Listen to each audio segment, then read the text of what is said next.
कहानियां अक्सर किसी जादू की तरह शुरू नहीं होती, लेकिन आरव की कहानी एक जादुई एहसास के साथ शुरू होती है। एक मासूमियत भरे दिल की कहानी जो छोटे से त्याग से बड़ी दुनिया को बदलने की ताकत रखती है। आरव 7 साल का एक चंचल, समझदार और प्यारा लड़का था। वह एक मध्यम वर्गीय परिवार में रहता था, जहां प्यार की कोई कमी नहीं थी, लेकिन जरूरतें अक्सर सीमित थीं। आरव को किताबें पढ़ना, रंग भरना और सबसे ज्यादा खिलौनों से खेलना बेहद पसंद था। पर एक खिलौना उसके लिए खास था, उसका प्यारा रोबोट स्पार्की। स्पार्की कोई आम रोबोट नहीं था। वह चलता था, बोलता था, गाता था और आरव से आई लव यू भी कहता था। यह खिलौना उसके जन्मदिन पर उसके पापा ने बड़ी मुश्किल से खरीदा था। आरव उसे हर जगह साथ लेकर जाता, स्कूल के बाद, घर में, पार्क में, यहाँ तक कि सोते समय भी। स्पार्की उसके लिए सिर्फ एक खिलौना नहीं था, वह उसका दोस्त, उसका गुप्त साथी और उसका हमराज था। एक शाम आरव अपनी माँ के साथ बालकनी में बैठा हुआ था। सूरज धीरे धीरे ढल रहा था और आकाश के रंग सुनहरे से नीले हो रहे थे। माँ, आरव ने पूछा, क्या सभी बच्चों को स्पार्की जैसा खिलौना मिलता है? माँ मुस्कुराई, फिर कुछ क्षण चुप रहकर बोली, नहीं बेटा, कुछ बच्चों को तो खाना भी ठीक से नहीं मिल पाता। आरव की आंखों में आश्चर्य छलक पड़ा। पर क्यों? माँ ने आरव के सिर पर हाथ फेरते हुए कहा, क्योंकि इस दुनिया में सबके पास सब कुछ नहीं होता। कुछ बच्चे बहुत अमीर होते हैं, कुछ गरीब, पर असली अमीरी दिल में होती है। आरव कुछ नहीं बोला, लेकिन उसके मन में कुछ गहराई से उतर गया। अगले दिन स्कूल में छुट्टी के बाद आरव और उसकी माँ पास की सब्जी मंडी से लौट रहे थे। रास्ते में उन्हें एक बच्चा दिखा जो सड़क किनारे बैठा मिट्टी से कुछ बना रहा था। उसके मैले कपड़े, बिखरे बाल और नंगे पैर देखकर आरव ठिठक गया। माँ ने उसे खींचने की कोशिश की, लेकिन आरव की नजरें उस बच्चे पर टिकी रहीं। माँ, ये कौन है? ये शायद यहीं आसपास रहता होगा। गरीब है बेटा, काम करता है या भीख मांगता है। इसका नाम क्या होगा? शायद दीपक, लोग अक्सर उसे इस नाम से बुलाते हैं। आरव ने देखा कि दीपक के पास कोई खिलौना नहीं था, सिर्फ एक टूटी हुई प्लास्टिक की कार जिसकी पहिए भी नहीं थे।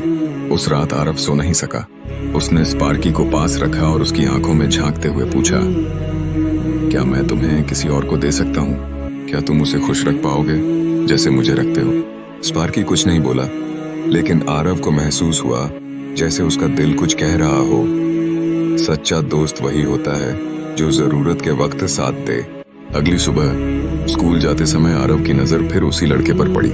वह एक गत्ते की चादर पर बैठा हुआ था, जिसके आसपास कुछ बासी रोटियां और एक फटा हुआ बोरा रखा था।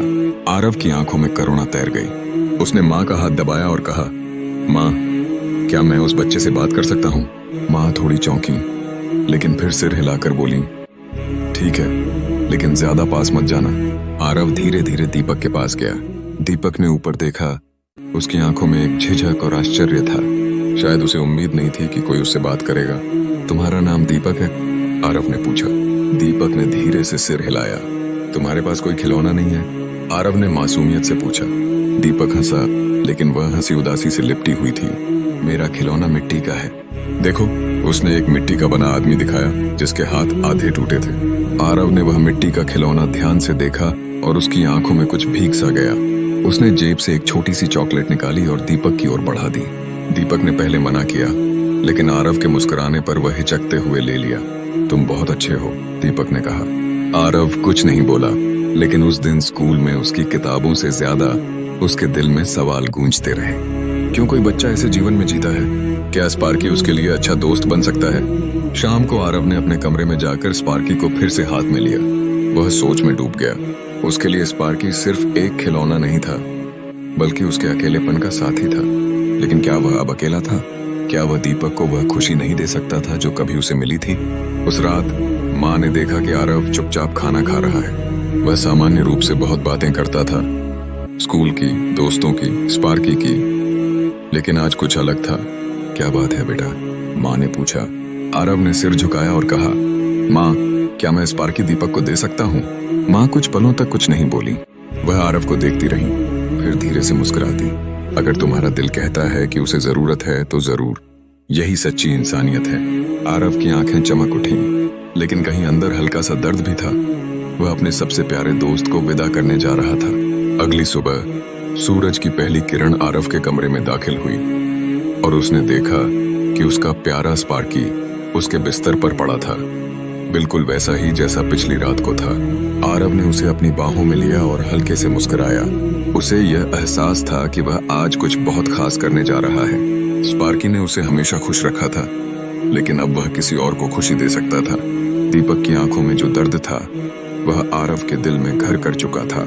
उसे समझ में आ गया था कि असली खुशी तभी मिलती है जब हम किसी और की मदद करते हैं। आरव ने अपना स्कूल बैग उठाया और स्पार्की को एक कपड़े में लपेटा।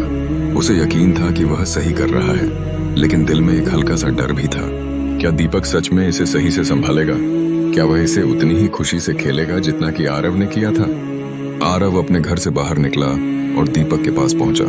दीपक उस समय गत्ते की चादर पर बैठा था जैसे रोज। उसकी आंखों में वही झिझक थी, लेकिन आरव के हाथ में स्पार्की को देखकर वह थोड़ा चौंका। ये तुम्हारे लिए है, आरव ने स्पार्की की ओर इशारा करते हुए कहा।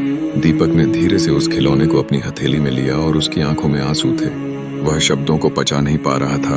शायद वह समझ नहीं पा रहा था कि कोई उसे ऐसा क्या दे सकता है। लेकिन तुम्हें तो यह बहुत पसंद था, दीपक ने कमजोर आवाज में कहा। आरव ने हल्का सा सिर झुकाया और मुस्कुराया। मुझे लगता है कि तुम इसे ज्यादा खुश होकर खेलोगे। तुम भी अकेले नहीं रहोगे दीपक, अब तुम्हारे पास एक दोस्त है। दीपक ने धीरे धीरे स्पार्की को अपनी बाहों में लिया और आरव को गहरी नजरों से देखा। धन्यवाद, वह कुछ मुश्किल से बोला। उसकी आवाज में एक अनकहा आभार था जो आरव के दिल को छू गया। आरव वहां से धीरे धीरे मुड़ा और वापस घर की ओर बढ़ने लगा।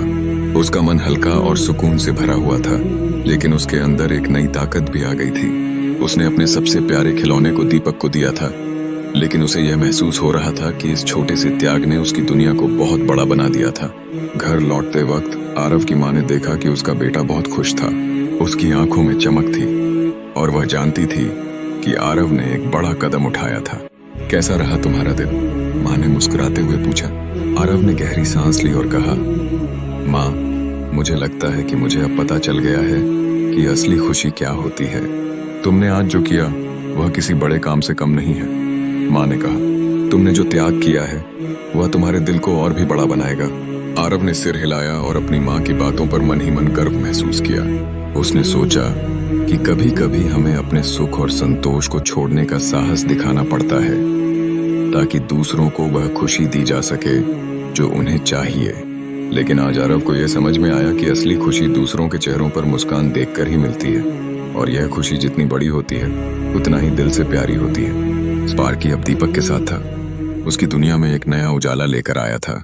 अब वह मिट्टी का टूटा खिलौना नहीं, बल्कि एक दोस्त था जिसने उसे यह एहसास दिलाया कि वह अकेला नहीं है। कुछ हफ्तों बाद स्कूल जाते समय आरव ने देखा कि दीपक के पास अब सिर्फ स्पार्की ही नहीं बल्कि मुस्कुराहट भी थी। मोहल्ले के कुछ लोगों ने उसकी हालत देखी और मदद करनी शुरू की। किसी ने कपड़े दिए, किसी ने खाने का टिफिन, और एक संस्था ने उसके लिए सरकारी स्कूल में दाखिले की व्यवस्था भी कर दी। एक शाम दीपक और उसकी माँ आरव के घर आए। दीपक के हाथ में एक छोटा सा पैकेट था।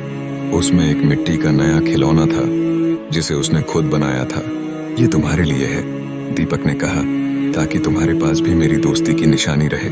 आरव ने वह मिट्टी का खिलौना हाथ में लिया और उसकी आंखें भर आईं। यह छोटा सा तोहफा उस बड़े दिल के बदले था जो उन्होंने एक दूसरे के लिए खोला था।